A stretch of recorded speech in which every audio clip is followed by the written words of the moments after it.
With a roll call. District 1. Present. District 2. Here. District 3. Here. District 4. Here. District 5. Here. Now we have the superintendent's statement.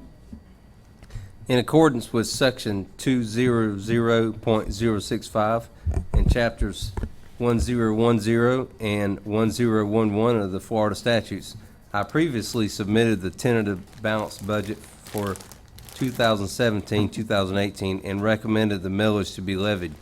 On July 24th, 2017, you approved the tentative budget and millage for advertising. On August 1st, 2017, you approved the tentative millage and budgets. The purpose of today's public hearing is to adopt a resolution, ordinance stating the millage rate to be levied and to amend the proposed final budget as you see fit. That budget will then become the official District School Board of Putnam County budget for fiscal year 2017-2018. Ms. Odom is here for your First, we'll have question. an explanation of the rollback rate. Yes, ma'am, and I know everything wasn't put on board docs for you, but here are the handouts.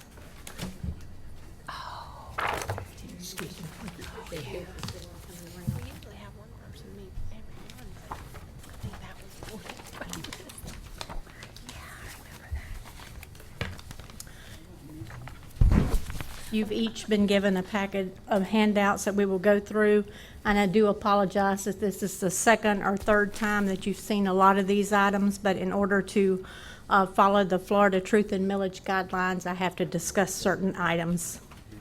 The first such item is the rollback rate.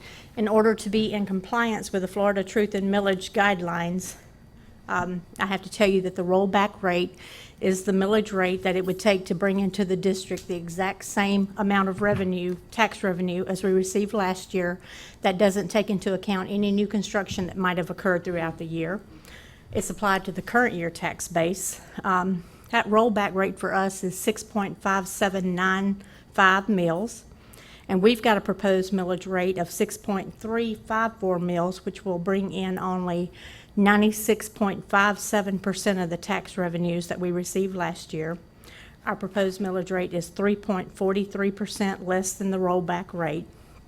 As I mentioned to you at the last two meetings, on page 2 of the rollback rate handout, you'll see that our millage rate is decreasing by 0.446 mils from 6.8 last year to 6.354, and the entire amount of that decrease is attributable to the decrease in the required local effort. And in order for us to participate in the state allocation of funds through the FEFP, we are required by statute to set that rate. We're not allowed to go above that rate unless we go before the public and get a vote. Looking at page 3 of the millage handout, you'll see that if a property owner's appraised value of their property is the same as last year, and let's use just the $100,000 as our basis, they would see a decrease in their school taxes owed of $33.45. The next handout is, I think Andrea probably stapled them all together, so it's actually this one page. No, back this way. It's actually the one page district summary budget that went into the newspaper. It's a one-page compression of our budget summarized by fund type, revenue source, and expenditure function. Now, this did change slightly in several categories from the tentative budget, as we've had time to post depreciation, compensated absences, OPEB liability to our NEFAC funds. You can ask Shannon about those if you'd like to know about those. Those are a nightmare to have to keep up with, but since they're considered a business entity, we have to actually post those as expenditures. We have small changes in other funds as additional accounts receivables were made known or corrections made. The detailed budget is again provided in the notebook line by line, and I do say that I believe I recall saying I would email that to you, and I did not, so I will make a note that that will come out to you tomorrow, and I apologize you haven't received it already, but at least you'll be getting this one instead of the tentative one since it did change.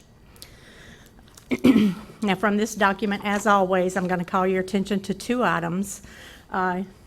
Right here, where it says fund balances, you'll see that our beginning fund balance was $6,831,341.36 in the general fund, and that I'm estimating our June 30th, 2018 fund balance to be $4,584,953.94. Now, if you go along with the handouts, the next one, I'll show you the breakdown of that. Y'all are used to seeing this one also. The ending fund balance from 16-17 that becomes our starting point for 17-18 has a reserve for project balances in there. It has a reserve for encumbrances. This money already spoken for. It's got a reserve for inventory, and that's from our physical inventory count. So it's not a cash item. We've got the carryover 3% mandated unreserved, and we've got the additional monies that roll back to the pot, and all of those combined came to $6,831,341.36. And you'll also note that our proposed ending fund balance that I mentioned of $4.5 million is a lot less than our beginning fund balance, because, as it is every year. Now, we're no longer spending more than we're taking in because we worked hard to achieve that goal, but carryover project balances and carryover encumbrances are taken out of the projected ending fund balance, because we're going to assume that we spend out all the carryover projects throughout the year and we receive and pay for the goods and services that were encumbered on June 30th. So the projected balance of $4.5 million is broken down by inventory again. We've got the reserve for the audit payback, the best and brightest finding, and right now all I'm doing is waiting on word from DOE on the way they want us to handle that, but the money is set aside. We've got the reserve for McKay scholarships. That does not get reduced in our FEFP until April, but we always want to have that set aside so we're not scrambling for funds when they take away those funds out of our FEFP and give to the schools that receive the McKay scholarship students. I've also got the reserve for an FTE audit adjustment, and we've got a couple of contingency reserves in case our FTE shortfall, in case we don't have as many students as we're currently budgeted for, and a possible proration of funds in case, as the year goes through, the state cannot fund us at the level that they said they would, and that happens quite often. I've got a reserve there also. I've also got our 3% mandated unreserved fund balance, and again, something that we're all proud of. The unreserved fund balance is $792,400.93. That's about $15,000 more than it was, a little over $15,000 more than it was at the tentative. But like I said, now everything's posted, so that should be an accurate figure that we shouldn't have to change anymore. The next, we're not going to go over this in detail, but each time I like to give you my Excel spreadsheet, and it's going to have everything broken down into different sources of revenue, transfers in, fund balance, all the expenditures broken down into all the categories like salary, benefits, the categorical dollars like the reading grant, textbook, library media, the charter school share, our operational costs like utilities, departmental budgets, and the board and district initiatives. We talked about a couple of those initiatives today where we continue to fund that safe schools, the school resource officers above the categorical, and where we had the JCPO people in there. There's other things, but it's all broken down, and you'll see exactly what % of our recurring revenue budget is spent on each item. And it also shows, again, the breakdown of our expected year-end fund balance in there. So those numbers will match up with that explanation of fund balance sheet that you have. I also do the how much is our budget, and we went over this in great detail last time, because what I like to do, we know that as a district, including NEFAC, we have all of our funds combined is $173,998,221.37. But I like to look at what is coming just strictly from New Year money, so that you'll know what truly our recurring revenue budgets are. I like to take out items that are in two different budgets, like the maintenance transfer. We received the money from the 1.5 mil, so it's in the capital project budget as revenue in, but then we transfer by statute over to the general fund to fund the maintenance department. And so it's counted in two different funds, so we like to take that out. Also, like our health insurance, every fund that pays somebody is going to have that $4,500 charged to it. So that's an expenditure in like all the different funds. The money then gets moved over to the group insurance fund as revenue in, and then the bills are paid from there. So we take that out since it's double counted. And I also take out the NEFAC grants because that is not money that belongs to us. We're just their fiscal agent. Then I take out beginning fund balances because that's carryover money from the year before and doesn't affect recurring revenues. And you'll see that after taking all that into account, that our recurring revenue funds for the district is $99,516,848.03. This is not something that's required to do. Nobody asked for it. It's just something that's always been done, and I continue to do that just so we could sort of get an idea of how much is new money each year. And really, that's all I have to share with you today. The next thing is we do have to look at the adoption sheet. We have to do the roll call vote for all the different millages, the roll call vote for all the different funds and the funds in their entirety. And this time we also have the two resolutions. The first resolution has to go back to the state and to the property appraiser showing what all of our millage rates are and the amount of money is brought in. And the second resolution is the adoption of the budget that then goes to DOE when I transmit the budget to them. So unless you have questions for me, Rhonda, the only thing I would, and it's not exactly related to any balance, I think you've got it drawn out here perfectly for us to understand. As I was looking through the state forest funds, I just, if in your spare time, if you could get maybe a request, a breakdown from similar counties like Putnam, I'd like to see what their revenue is from state forest funds. okay. And I'd like to see if they're getting any funds from water management lands as well as national forest lands, because I think we're getting shortchanged for the amount of timberland we have here in Putnam County. Okay, Okay? I can do that. Not a big rush. Just but- surrounding counties, right? Yeah, I mean, we can Okay. get our lobbyists to look into that for us. All right, I'll be happy to. Any other questions or comments? We get a % of timber sold off state forest. But that should go into national. We should change language there. Okay. But that's it. Okay. Need a roll call, I guess. Madam Chair, I make a motion to adopt the final required local effort millage rate of 4.106 mils. I second it. All in favor? We'll do a roll call. Got a Yeah, roll call. Yeah. District 1, Yes. District 2, Yes. District 3, Yes. District 4, Yes. District 5. Yes. I make a motion to approve the final discretionary millage rate of 0.748 mils. Second. Second? District 1, Yes. District 2, Yes. District 3, Yes. District 4, Yes. District 5. Yes.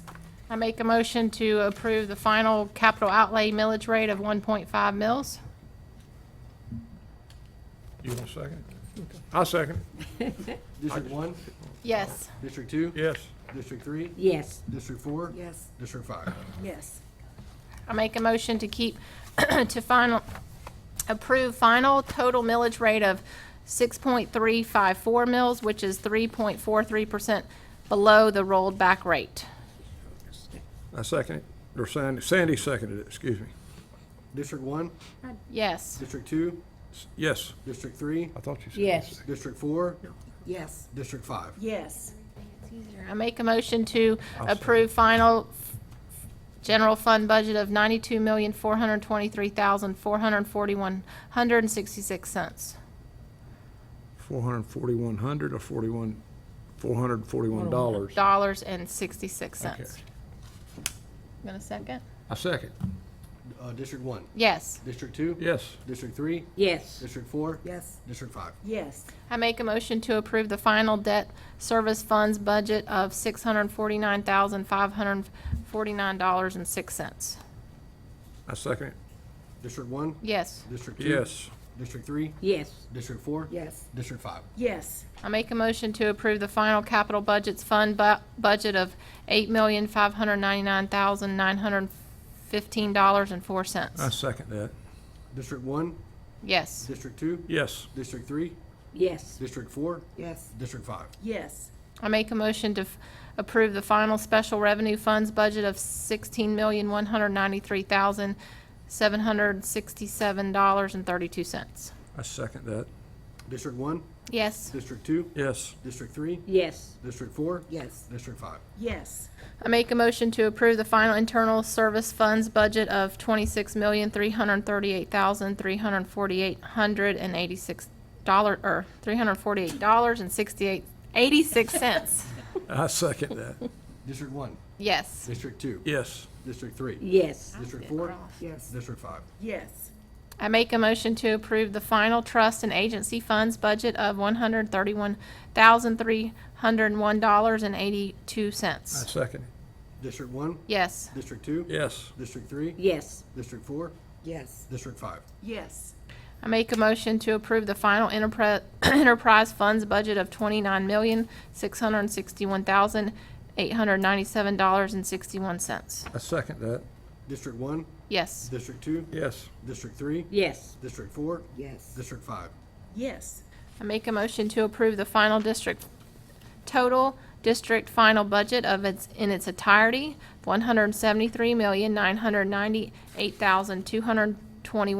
$173,998,221.37. I second that. District one, Yes. District two, Yes. District three, Yes. District four, Yes. and District five. Yes.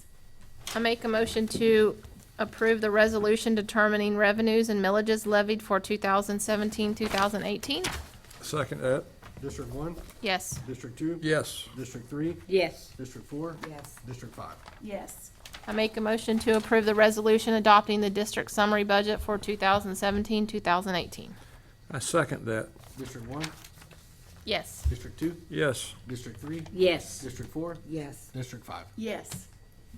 I thank you all so much. It was a long, drawn-out process, but I will transmit it to Tallahassee tomorrow. I will adopt it in the Skyward system and open up the budgets for the schools and departments to spend Thanks. their money. Thank you so much, Thanks. Rhonda. Thanks. We appreciate it. Thanks for all your hard work, and look what it's done to Shannon's hair. Our meeting is adjourned.